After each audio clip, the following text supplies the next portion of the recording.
দর্শক, এই বিষয়ে সবশেষ খবর জানাবো আপনাদের। রাজধানীর এভারকেয়ার হাসপাতাল থেকে যোগ দিচ্ছেন সহকর্মী জুমাতুল বিদা। বিদা, যুক্তরাজ্যের বিশেষজ্ঞ চিকিৎসক দল তো এসে পৌঁছেছেন। এখানে ঠিক কোন কোন বিভাগের চিকিৎসকরা আছেন, তারা কি কার্যক্রম শুরু করেছেন?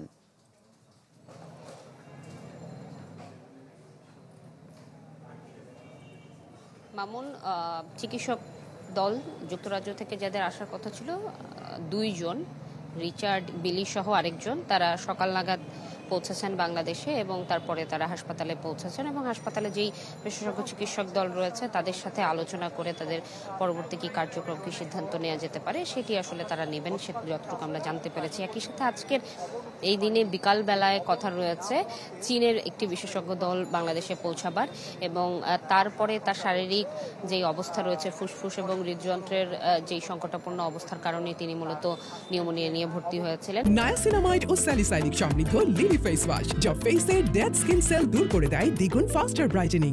সেটিতে কিভাবে উচ্চতর চিকিৎসা আসলে তাকে দেয়া যায়, উন্নত চিকিৎসা, সেটি সিদ্ধান্ত নেওয়ার জন্য পরিবার এবং রাজনৈতিক দলের যে নেতাকর্মীরা রয়েছেন তাদের সাথে তাদের বসে আসলে সিদ্ধান্ত নেয়ার এবং তাদের যেই বক্তব্য সেটি তুলে ধরার বিষয়টি আমরা জানতে পেরেছি।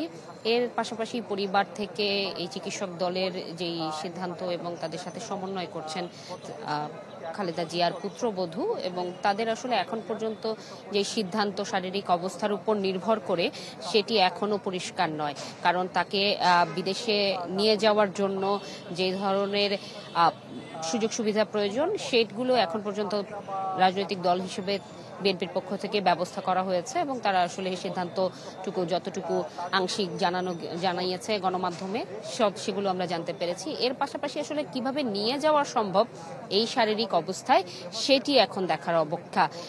রাজনৈতিক দলের পক্ষ থেকে বারবার বলা হচ্ছে যে কোনো অতি উৎসাহী সদস্য কিংবা নেতাকর্মী যাতে এই হাসপাতাল আঙিনায় ভিড় না জমান, এর জন্য নিরুৎসাহিত করা হচ্ছে। একই সাথে তারা বলছেন যে সকল পক্ষকে তার জন্য প্রার্থনা করতে, যাতে তিনি আসলে উন্নত চিকিৎসার জন্য দেশের বাইরে গিয়ে সেই চিকিৎসাটি নিতে পারেন, সেই ব্যবস্থার জন্য আসলে সেই প্রার্থনাটুকু দলের পক্ষ থেকে, পরিবারের পক্ষ থেকে, স্বজনদের পক্ষ থেকে জানানো হয়েছে। এই ছিল আমার কাছে এখান থেকে সর্বশেষ।